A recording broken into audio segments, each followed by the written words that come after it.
The coffee pot at Split Rock Station never went cold, not once in 6 winters, and every man in the Sweetgrass Valley knew it, even the ones who were told they weren't allowed to drink from it. Ada Calloway kept the fire banked from 4 in the morning until well past midnight, and she kept a chair at her long plank table for anyone who rode up hungry, no matter what brand was on his horse or what his last outfit had said about him when they let him go. She was 38 years old, widowed young, and she had built her whole life around one plain fact. She never bothered explaining to anyone. A man who has been turned away enough times stops asking to be fed. Somebody has to feed him anyway. If you're enjoying this story so far, don't forget to hit the like button and subscribe. Drop a comment telling me where in the world you're watching from. I love hearing from you. Wyoming Territory in the autumn of 1886 was a hard country dressed up as an easy one. All gold grass and long light until the wind turned and reminded a person what the mountains were for. Ada's station sat at the fork where the Bitterroot Road split off from the main cattle trail. A low sod-roofed house with a lean-to kitchen out back and a corral that had been mended so many times it looked stitched together rather than built. She had come out from Missouri as a bride at 19, buried her husband Daniel at 26 when a rockslide took him on the pass, and instead of going home to a family that had never much wanted her, she had stayed. She sold coffee and biscuits and stew to drovers passing through, charged what a man could pay and sometimes nothing at all, and never once turned away a hungry face for the crime of having a bad reputation. The men who rode the long way around just to sit at her table were not the men other ranches wanted. Amos Teller had lost his left arm to a hay baler 3 years back, and no outfit within 40 miles would pay him a full hand's wage. So he did fence work and odd jobs and ate whatever he could find, until Ada started setting a plate for him, without being asked and telling him the extra biscuit was going to waste anyway. Esteban Ruiz had broken horses for the Iron Star Ranch for 11 years, before they decided a man past 50 moved too slow for the saddle, and he had nowhere else in the valley that would look at him twice. Wyatt Combs stuttered so badly that 2 different ranchers had let him go for it, certain the other hands would never respect a man who could not get a sentence out clean, though there was nothing wrong with his hands or his eye for cattle.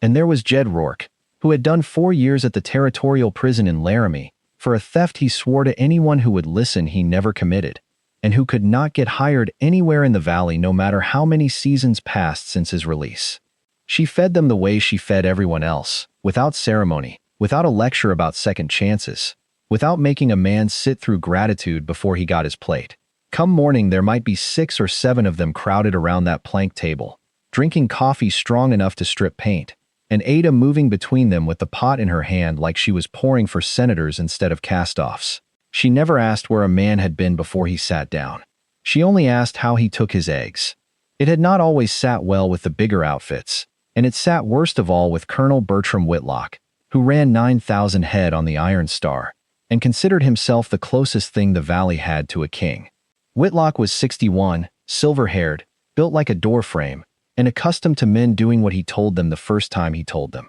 He had let Esteban go himself, personally, with a handshake and a speech about progress that Esteban never repeated to anyone, because repeating it would have meant admitting how much it had cost him to stand there and take it. Whitlock did not think much about the old vaquero after that, until the day he rode past Split Rock Station and saw 3 of his own hands sitting at Ada's table on their dinner break, laughing at something Wyatt Combs had said, "Easy as you please," sharing a table with a one-armed man and a jailbird, like there was nothing unusual in it at all. He did not say anything that day. He only watched, the way a man watches a fence line for the exact spot where it needs mending, and rode on. The trouble started proper 3 weeks later, at the gathering the valley held every fall before the big roundup, when every outfit sent hands and wagons to the meadow below Cutbank Ridge to trade labor, settle debts, and eat together before winter closed the passes. It was tradition older than most of the men who kept it, and every rancher's wife or cook brought something to the long tables set up under the cottonwoods. Ada brought her stew and 24 loaves of sourdough she had been baking since before dawn, and she set her pots down at the end of the table same as always. And that was when Whitlock walked the length of that table in front of nearly 60 men and women and stopped square in front of her. He picked up her ladle, looked at the stew like he was inspecting cattle for disease, and set it back down without tasting it. Then he turned to the crowd and said, loud enough for the whole meadow to hear, that a man who ate off Ada Calloway's table might as well pin a card to his hat announcing he wasn't fit for honest work anywhere else. He said her porch had become a roost for cripples, half-breeds, and jailbirds, and that any outfit worth its brand ought to think twice before hiring a hand who spent his evenings at that particular table. He did not raise his voice. He did not need to.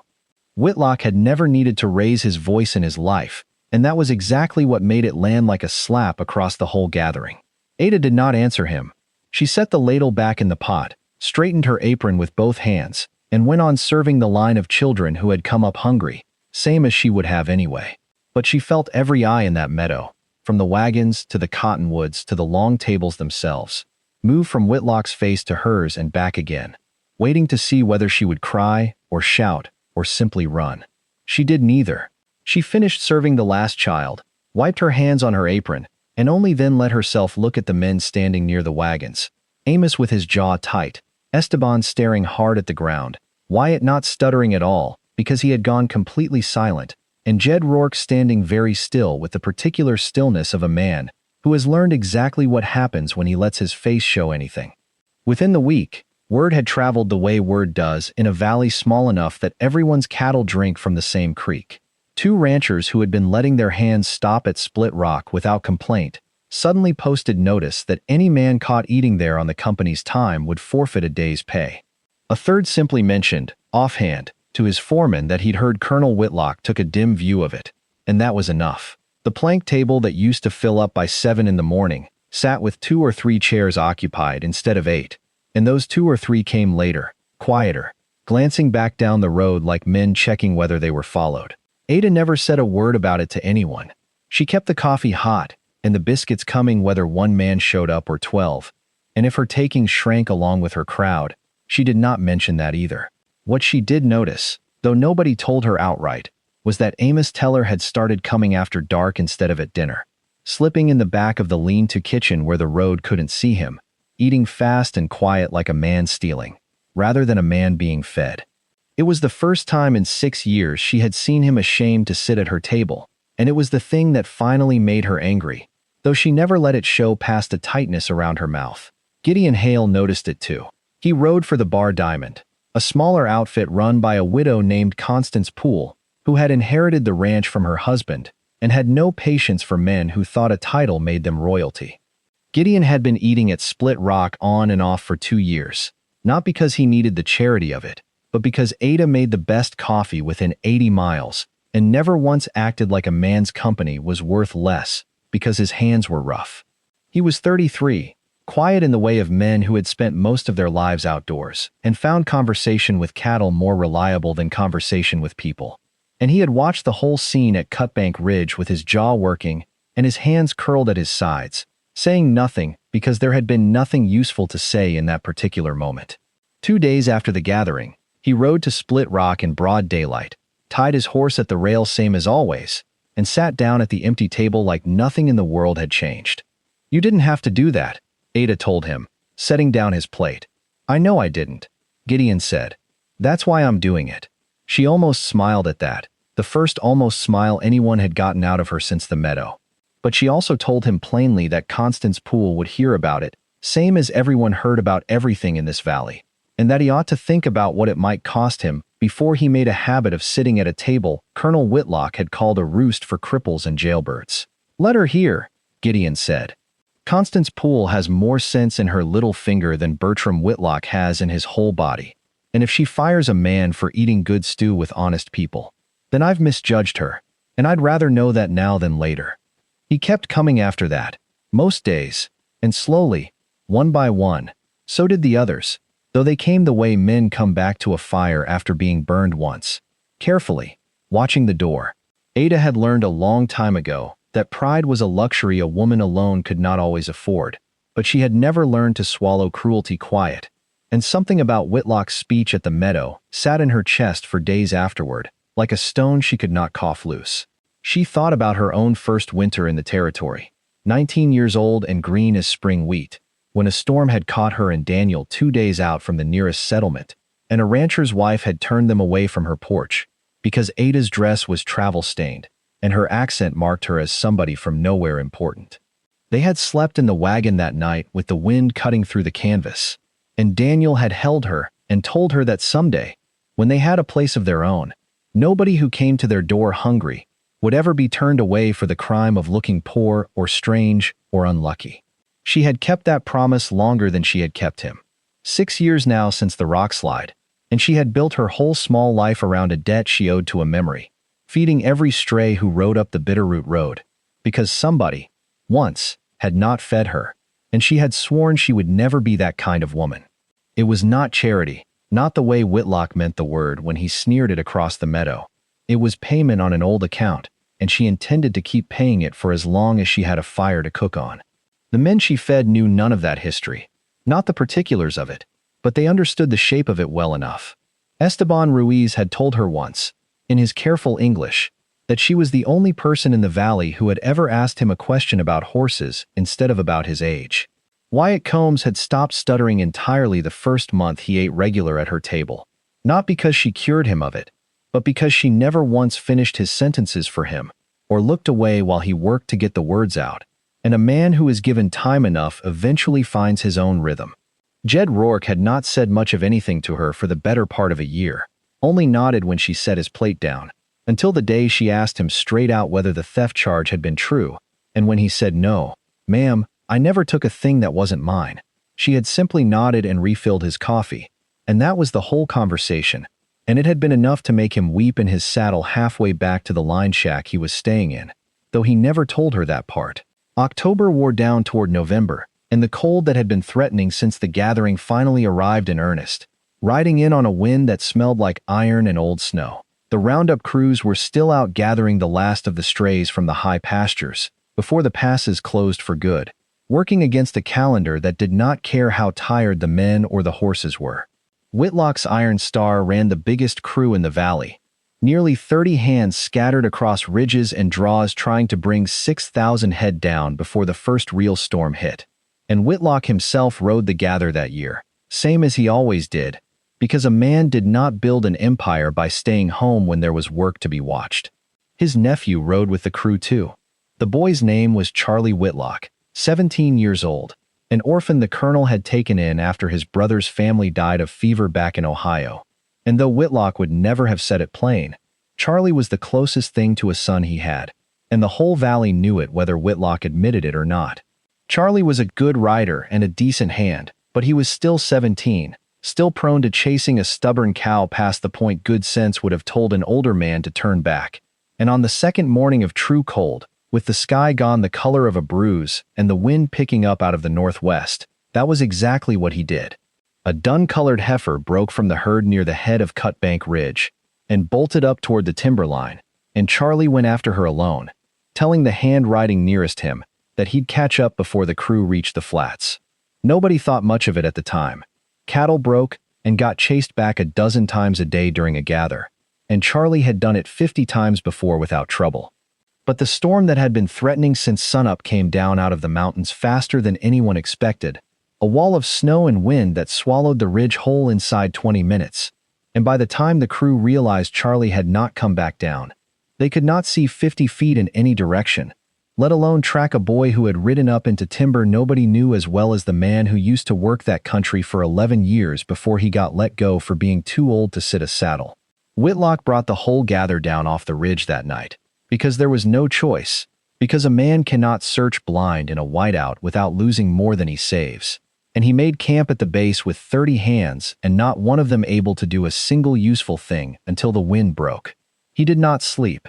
He stood at the edge of the firelight most of that night with his coat collar up and his face carved out of stone, and more than one hand said later they had never seen the colonel look like that, not proud, not commanding, just an old man standing in the snow waiting to find out whether the boy he loved and never said so to was alive or dead. The storm broke gray and thin around noon the next day, not gone, but weakened enough that a man could see 100 yards if he squinted against the glare. Whitlock organized search parties immediately, sending riders up every draw and gully his hands knew, but his hands were town-bred mostly, good with cattle on open range, and lost the moment the land turned to broken timber and rock.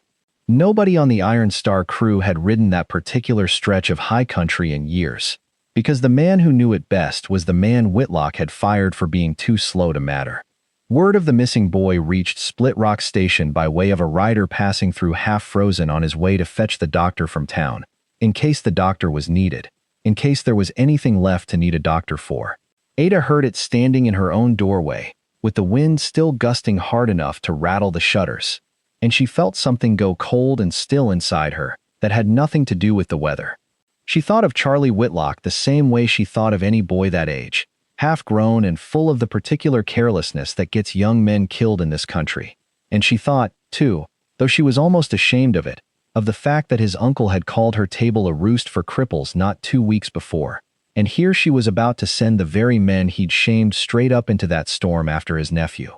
She did not hesitate over it. She sent word to the line shack where Jed Rourke was staying and rode herself, wrapped in every coat she owned, to fetch Esteban from the little dugout he kept on the far side of the creek. She found Amos already saddled by the time she reached the corral, because word traveled fast among men who watched out for each other, and Wyatt Combs rode in not 20 minutes later, having heard it from a drover on the road and turned around without being asked. If you're hooked on this story, make sure to subscribe and turn on notifications so you never miss an upload. Your support means everything and helps me bring you more emotional stories like this one. Esteban Ruiz sat his horse at the mouth of the timber and looked up at the ridge the way another man might look at a page of familiar handwriting. 11 years he had ridden that country for the Iron Star, before they told him he moved too slow, and every gully and deadfall and hidden bench up there was written into him the same way his own name was. He told Ada, and the others, that there was a line shack 2 miles up past the Second Creek crossing, an old trapper's cabin nobody used anymore, because the trail to it had washed out years back, but that any rider caught out in a storm on that ridge with any sense at all would make for it, because it was the only shelter between the timberline and the flats. He said it plain, without pride in the saying, just a fact laid on the table the way Ada laid down a plate. Nobody argued with him. Amos Teller, who could still rope and ride one-handed better than most men managed with two, went first, breaking trail through drifts that came up past his horse's knees. Wyatt Combs followed close behind, not stuttering once the whole climb, because there was no room in him for anything but the work in front of him.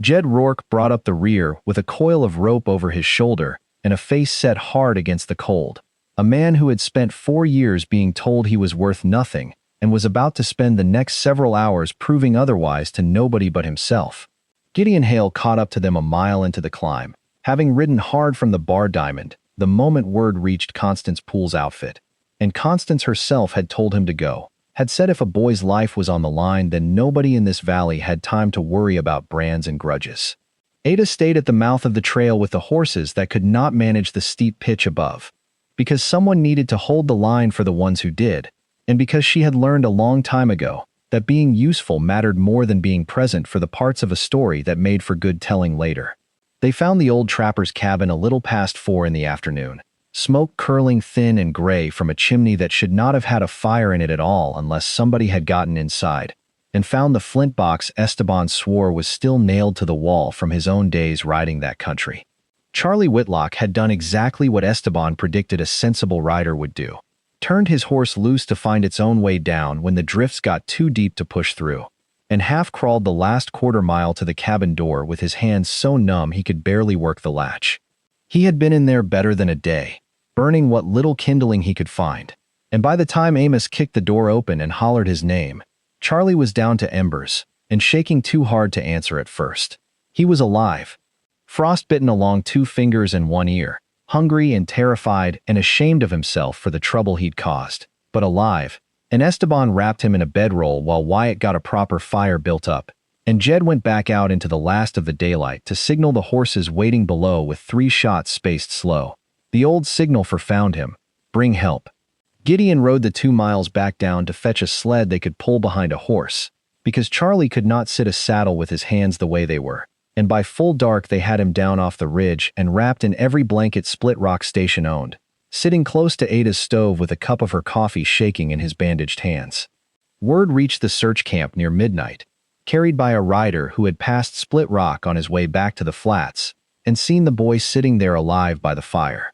Colonel Bertram Whitlock rode the 4 miles from his camp to the station in the dark and the cold without stopping once. And when he came through Ada Calloway's door, he was not the man who had stood at the meadow table and called her porch a roost for cripples and jailbirds. He was an old man who had spent a night and a day believing he might have lost the only family he had left. And when he saw Charlie sitting whole and breathing by that stove, something in his face broke open, in a way none of the hands standing in that room had ever seen, and he crossed to the boy and gathered him up in both arms, without a single word to say for himself. Nobody spoke for a long moment. The room was crowded. Amos and Esteban and Wyatt and Jed standing near the door still in their trail coats, snow melting off their shoulders onto Ada's swept floor. Gideon leaning against the wall with his hat still in his hand, and Ada herself standing near the stove with the coffee pot in her grip, same as she had been standing at Cutbank Ridge 3 weeks before, when Whitlock had walked the length of that table and told the valley she wasn't fit company for decent men. When Whitlock finally let go of the boy and turned around, his eyes moved over the room slowly, over Esteban, who had known that ridge better than any man alive because he had spent 11 years learning it before he got let go for growing old, over Amos, who had broken trail through drifts a lesser man wouldn't have attempted with 2 good arms, let alone 1,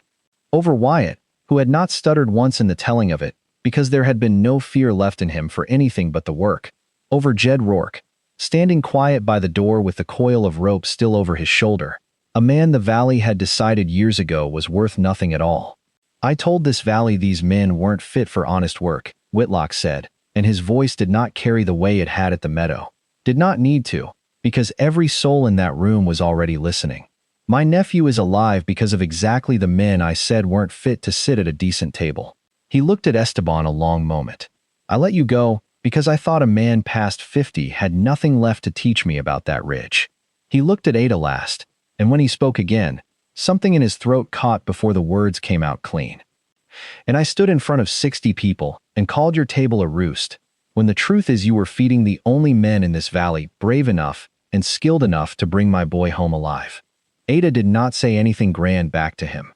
She was not a woman built for speeches, and she had never once in her life wanted a man's shame to become a performance for a room full of witnesses. She only set the coffee pot down on the stove, walked over, and asked whether Charlie wanted another cup, because his hands had stopped shaking enough to hold one now, and that was all. It was Gideon, standing by the wall, who spoke into the quiet that followed, saying only that a man ought to remember this the next time he decided who was fit to sit at whose table, and Whitlock, to his credit, did not argue the point. He stayed the night at Split Rock, along with Charlie, because the doctor had arrived by then and wanted the boy kept still and warm before the ride back to the Iron Star. And in that long night Whitlock sat at Ada's plank table same as any drifter or cast-off ever had, and ate her stew without inspecting it first, and did not say much of anything else, because there was not much left to say that the events of the last 2 days had not already said for him. Word of what happened on Cutbank Ridge moved through the valley faster than the blizzard itself had,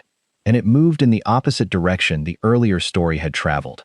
Where once ranchers had quietly told their foremen to keep hands away from Split Rock Station, now there were men riding out of their way just to shake Esteban's hand or buy Amos a drink in town, and more than one outfit that had turned Jed Rourke away, without so much as reading his letter of release, sent word asking whether he might consider hiring on.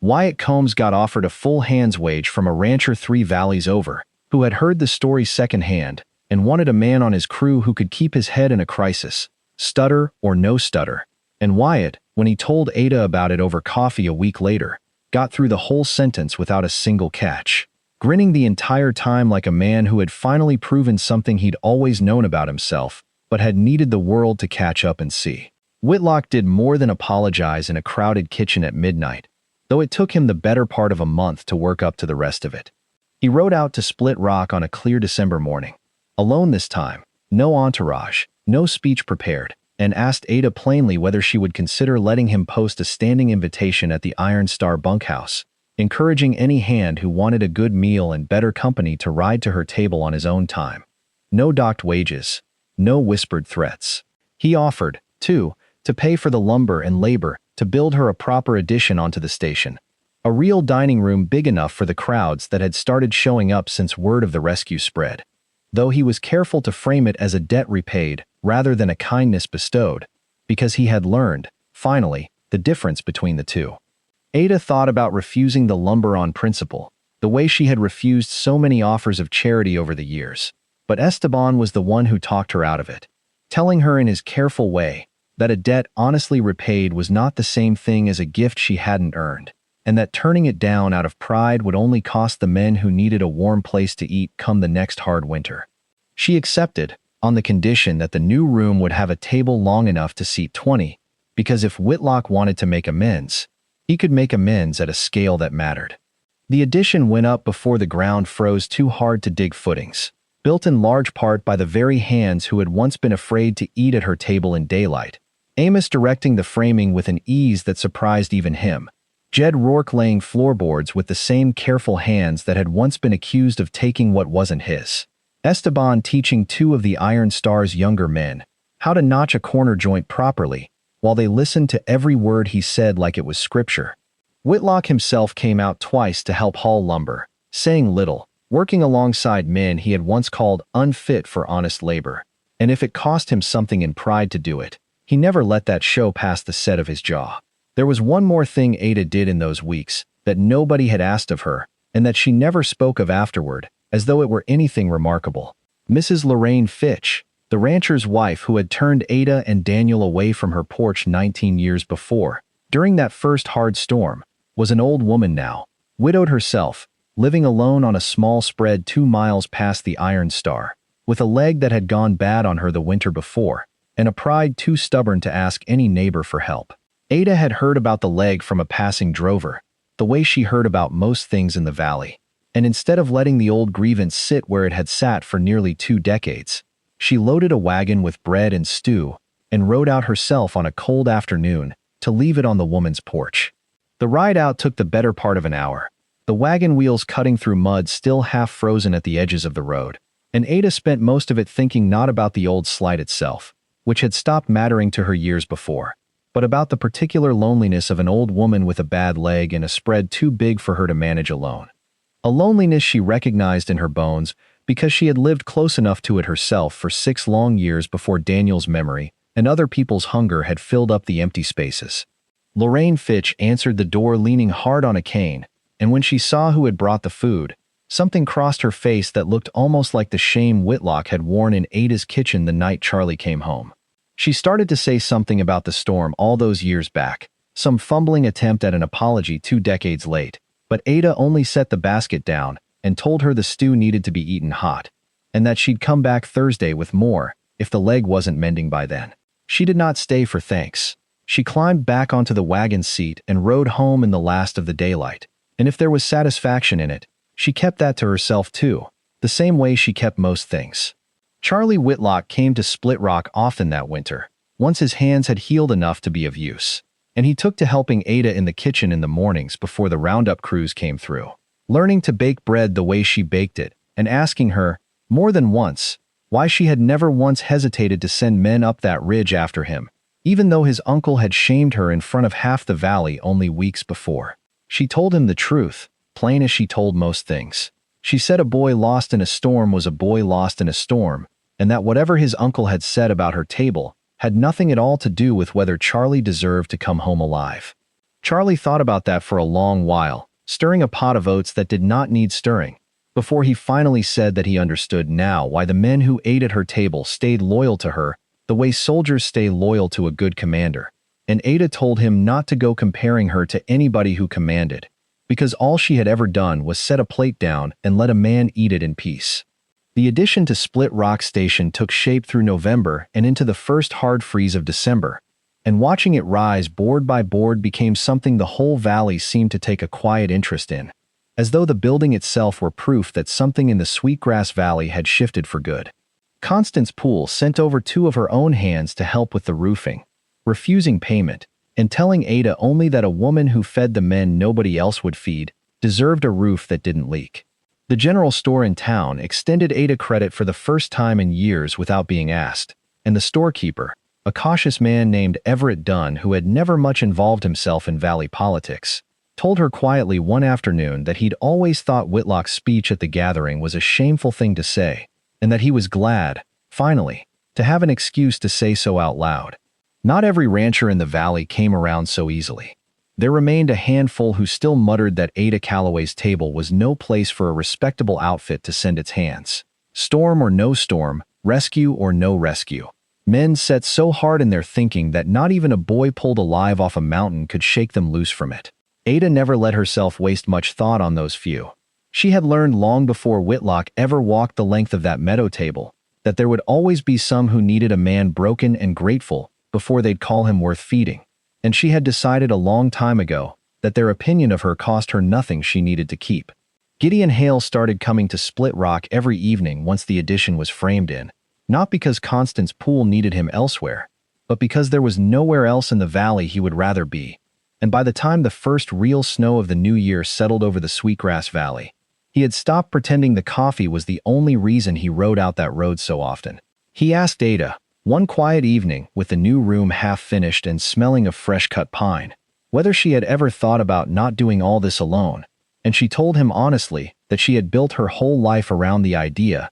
that she didn't need anyone's help to keep her promise to Daniel, and that the idea of sharing it with somebody else scared her more than any blizzard ever had. "I'm not asking to take anything from you," Gideon told her. "I'm asking if there's room at that table for one more chair that stays put." Ada did not answer him that night, not with words.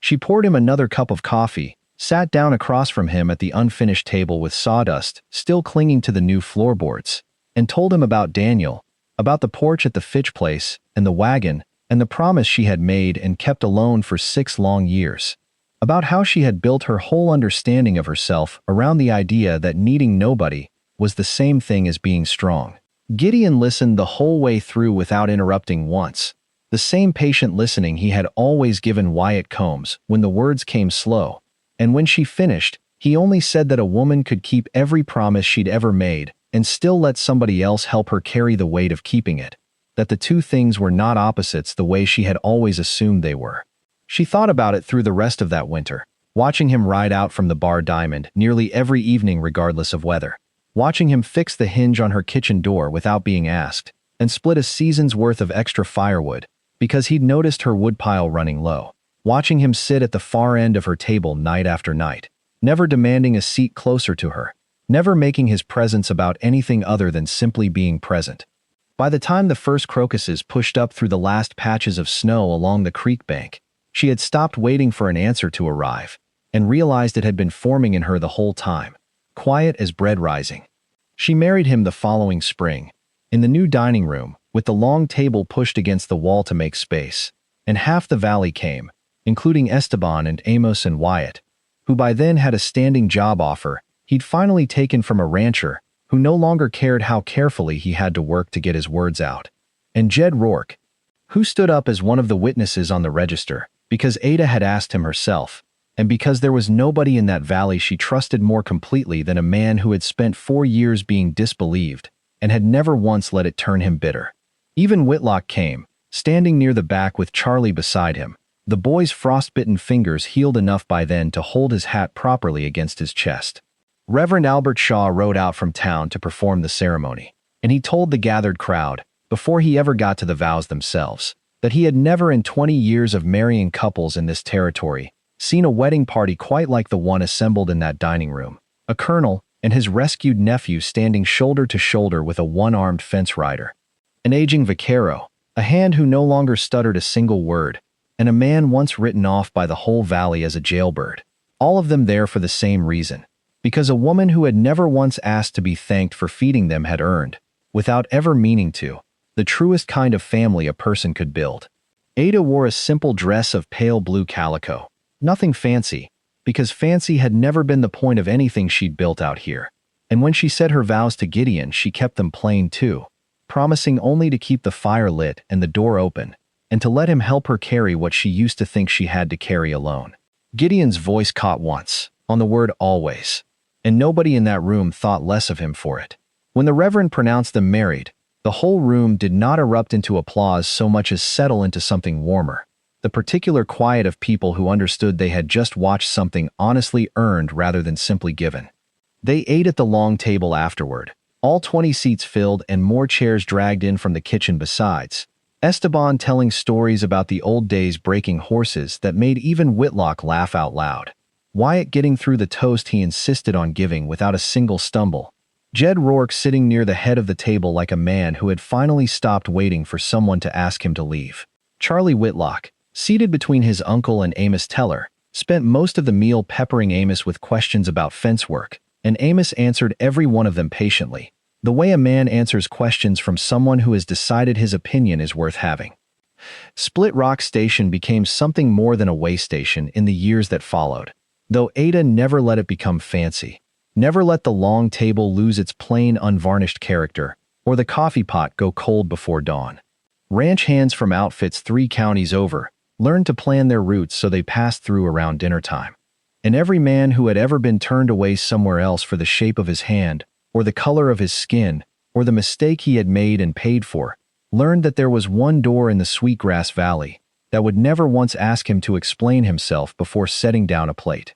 Ada kept feeding them all, the way she always had, not because anyone had finally told her she was right to do it, but because she had never once needed permission in the first place. She had simply been waiting, all along, for the valley to catch up to what she already knew, that a man's worth was never measured by who was willing to sit across from him, but by what he did the moment somebody finally gave him the chance. Esteban Ruiz took work eventually training horses, for 3 different outfits at once, ranchers who once would not have hired him fighting each other now for the privilege of his time. And though he never let it go entirely to his head, he did allow himself, most mornings, an extra cup of coffee at Ada's table before riding out, savoring the particular pleasure of being wanted rather than merely tolerated. Amos Teller trained 2 more one-armed men who drifted through the valley over the years, teaching them the tricks he'd learned about roping and fence work with a body the world had decided was incomplete, and both of them ended up hired full wage by outfits that would never have looked twice at them before the winter Charlie Whitlock got lost on Cutbank Ridge. Jed Rourke stayed on eventually as foreman of the very ranch that had refused to hire him for 3 straight years after his release, the same outfit that finally admitted, once the truth of him became impossible to ignore, that a man's past conviction told you nothing at all about the kind of hand he'd turn out to be. Whitlock never became a soft man exactly, never lost the iron in his bearing that had built the Iron Star into the biggest outfit in the valley, but something in him had shifted permanently that winter, and it showed most clearly in the standing invitation that stayed nailed to his bunkhouse wall for years afterward, inviting any hand who wanted good company and better coffee to ride the 2 miles to Split Rock Station on his own time. No questions asked, no wages docked, and no man's worth measured by anything except what he was willing to give when it mattered. Ada kept the coffee pot on the fire from 4 in the morning until well past midnight for the rest of her years in that valley, and long after the story of Cutbank Ridge had faded into the kind of thing old-timers told newcomers over a meal. Men who had never met a McCord or a Whitlock or heard of any Blizzard still rode the long way around just to sit at her table. Because word travels slow sometimes in a country that big, but it travels true, and what it said about Split Rock Station never once changed. There was a woman there who would feed you no matter who you were or what you'd done, and all she ever asked in return was how you took your eggs. Thank you so much for watching until the end. If you loved this story, check out the other videos on your screen now. I think you'll really enjoy them. And don't forget to subscribe if you haven't already. See you in the next story.